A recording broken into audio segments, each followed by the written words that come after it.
तर आज रायबाच्या पप्पांचा मूड झालाय घरी बनवलेला तुपातला शिरा खायचा। तर खूप दिवस झाले, बहुतेक मला तरी असं आठवतंय की गणपती बसले होते आणि तेव्हा गणपतीमध्ये मी शिरा बनवला होता नैवेद्यासाठी। तर तेव्हा शिरा बनवलेला, त्यानंतर शिरा नाही बनवलेला कधी। तर आज रायबाच्या पप्पांना शिरा खायची इच्छा झाली, तर ते बोलले की आज नाश्त्यामध्ये शिरा बनव। तर मी आता शिरा बनवते आणि घरी बनवलेलं तूप टाकले। ऑलरेडी कढईमध्ये रवा घेतलेला आहे आणि आता तूप टाकलेलं आहे। साईडला पाणी गरम करून ठेवलेलं आहे पातेल्यामध्ये, जेणेकरून नंतर पुन्हा फजिती नको ऑन द स्पॉट, कारण तिकडची दोन्ही गॅसची जी फ्लेम आहे ती लो आहे। रायबा बाहेर खेळतोय, थोड्या वेळ मोबाईल मध्ये पण हे करत असतो, तर त्याला असं कॅमेऱ्यासमोर बोलताना दिसले तर तो मोबाईल उडत असतो। चाळून घ्यायचा होता, थोडं घाण वाटते कधी कधी, त्यामुळे मी रवा चाळूनच घेत असते। तर रवा चाळून घेतला, मग पुन्हा दुसऱ्या भांड्यामध्ये चाळण्यापेक्षा मी डायरेक्टली तो कढईमध्ये चाळलेला आहे आणि त्यामुळे तो रवा तसाच कढईमध्ये ठेवला आणि त्यामध्ये वरून तूप टाकलं। तर थोडं जास्त तूप टाकलं की रव्याची टेस्ट छान येते, त्याच्यामुळे मी थोडा रवा जास्त तुपामध्ये भाजून घेत आहे। आणि छोटा खलबत्ता नाहीये, त्यामुळे अशा पद्धतीचा हा जो ग्लास आहे ते काजू आणि बदाम आहेत ते बारीक करून घेतलेले आहेत।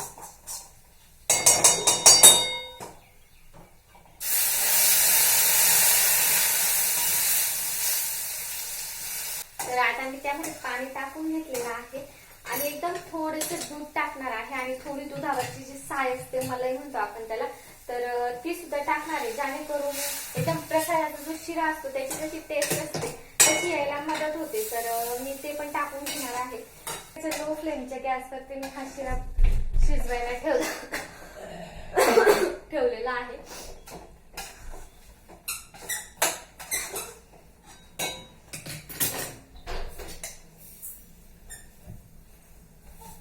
साखर,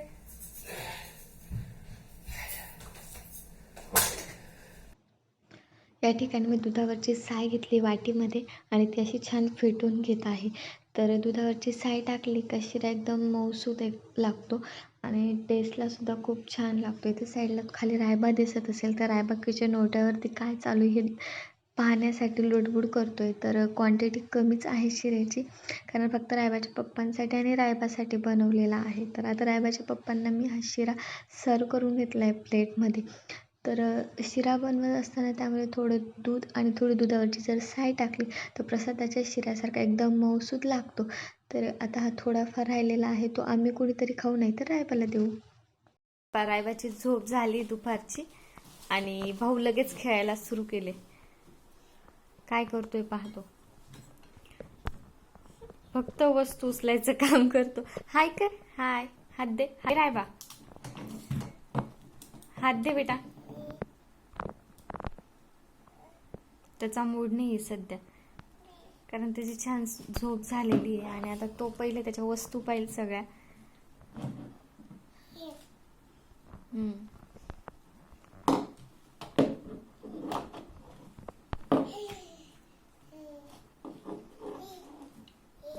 टेबल वरती बसलाय तो, त्यामुळे जास्त लक्ष ठेवावं लागतं, नाही तर तो उतरायचा प्रयत्न करतो। नको दादा,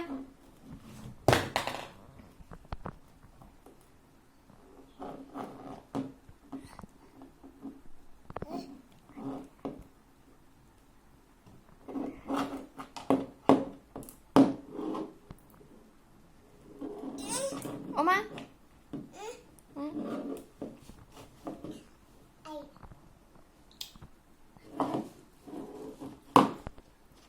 तर डेली दुपारी रायबाची झोप झाली का तो ह्या टेबलवरती बसतो, 2-5 मिनिट टेबलवरती बसतो, सगळं सामान पाहतो, म्हणजे त्याचे मेडिसिन्स, काही माझे कॉस्मेटिक वगैरे, काही त्याच्या खेळण्या व्यवस्थित आहे का, आणि त्यानंतर मग बाकीची कामं करतो। पण पहिले ह्या टेबलवरती 1-2 मिनिट तो बसतोच। या ठिकाणी 4 पेरू आहेत घरात आणि मला आता हा पेरू खाण्याची इच्छा झालेली आहे, कारण हे जास्त पिकलेले आहेत, मला इतके पिकलेले नाही आवडत। तर हा पेरू आता मी स्वच्छ धुवून घेते, कट करते आणि मग खाते। तर ते छान छान पेरू कट करून आणलेला आहे।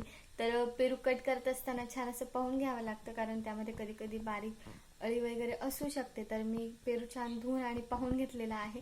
आणि कुणी या पेरूमध्ये मीठ लावून खातं, किंवा कोणी लाल चटणी टाकून खातात. तर मला लाल चटणी टाकून खायला नाही आवडत आणि मीठही टाकून खायला नाही आवडत. तर मी आता हा असाच खाणार आहे. तर तुम्ही या सगळ्या पेरू खायला, पेरू खूप जास्त गोड लागतोय, तर या सगळ्या पेरू खायला. त्यानंतर या ठिकाणी गोणी आहे, ज्यामध्ये अंगणवाडीमध्ये किंवा बालवाडी म्हणतो आपण त्याला, त्यामध्ये जो लहान मुलांना आणि स्तनपान करणाऱ्या मातांना जो आहार मिळतो तो आहे.